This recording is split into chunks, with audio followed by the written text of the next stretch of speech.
जय श्री कृष्णा। राधे राधे।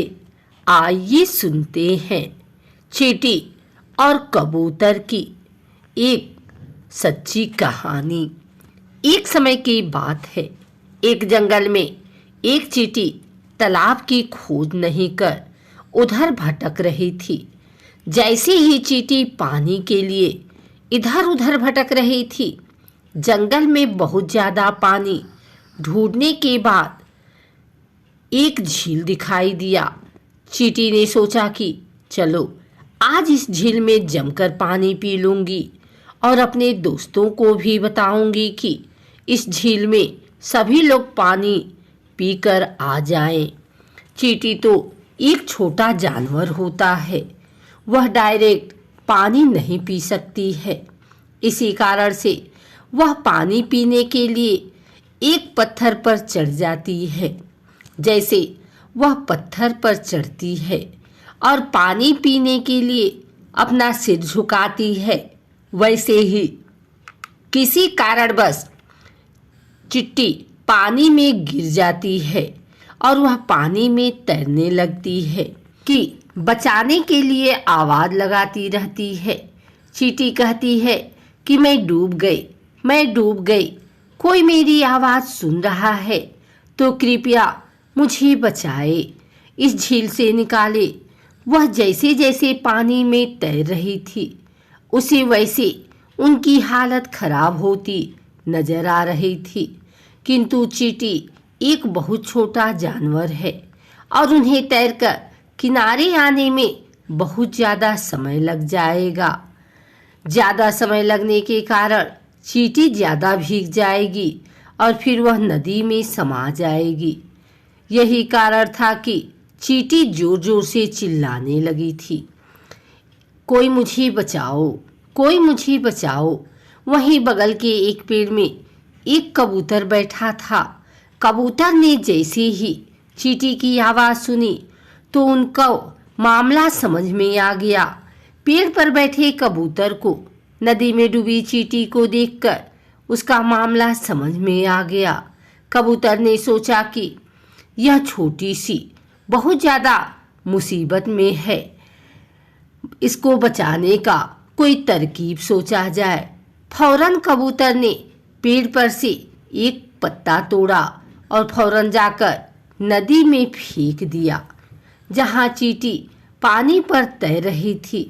जैसे ही पत्ते को देखा, वह जल्द से उस पत्ते पर चली गई और धीरे धीरे पानी के बहाव के कारण किनारे पर आ पहुंची और इससे उस चींटी की जान बच गई।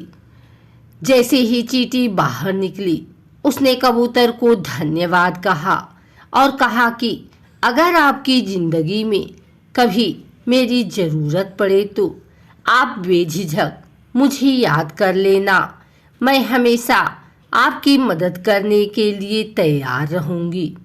मुझे बचाने के लिए आपका शुक्रिया। यह बोलकर चींटी अपने घर चली गई। एक दिन की बात है, जिस पेड़ पर कबूतर अपना घोंसला बनाया हुआ था, उसी घोंसला के नज़दीक एक दिन एक किसान आया। किसान अपने हाथ में जाल लेकर आया है और वह कबूतर को फंसाने के चक्कर में कबूतर के घोंसले के नज़दीक ही अपना जाल बिछा दिया। किसान जाल लगातार बिछाकर छुपकर बैठ गया और फिर टुकुर टुकुर देखने लगा कि कहीं कोई पक्षी उस पर फंसाया जा सके। जैसे ही कबूतर को भूख लगी, वह इधर उधर दाने की तलाश में जाने के बारे में सोचने लगा तो देखता है कि उसकी पेड़ के नीचे बहुत सारे अनाज गिरा हुआ है।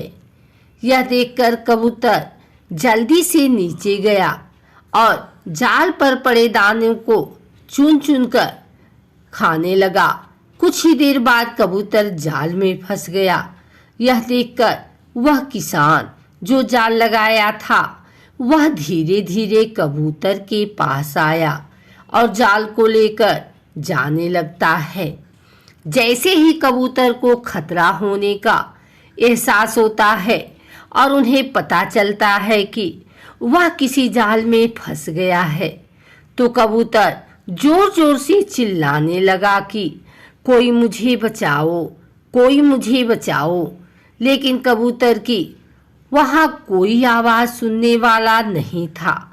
किसान कबूतर को लेकर चलता बना, लेकिन रास्ते में उन्हें वही चींटी मिल गई थी जिसे एक दिन पहले कबूतर ने पानी से बाहर निकाला था और दोनों में दोस्ती हो गई थी। जैसे ही वह चींटी कबूतर को जाल में फंसा हुआ देखी, कबूतर को बाहर निकालने के लिए कोई ना कोई तरकीब सोचने लगी। जैसे ही किसान किसी कारणवश कहीं पर ठहरा, तो चींटी जल्दी से उसकी पास पहुंच गई और किसान को जोर से काटने लगी, जिससे किसान चिल्ला उठा और जाल को नीचे छोड़ देता है, जिससे कबूतर मौका पाकर जाल से निकल जाता है और दूर किसी पेड़ पर जाकर बैठता है। जैसे ही कबूतर देखता है कि चींटी के कारण ही उनकी जान बची है, तो वह चींटी का भी धन्यवाद करता है और दोनों फिर साथ में एक साथ रहने लगते हैं।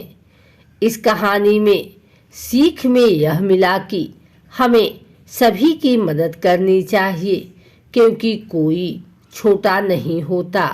जब हम किसी की मदद करेंगे तो वह अब हमारी मदद करने के लिए सोचेगा। अगर आपको हमारी वीडियो अच्छी लगी हो तो इसे लाइक करें, कमेंट करें, शेयर करें।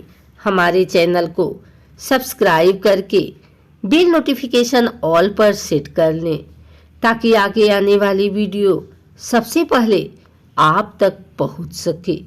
धन्यवाद।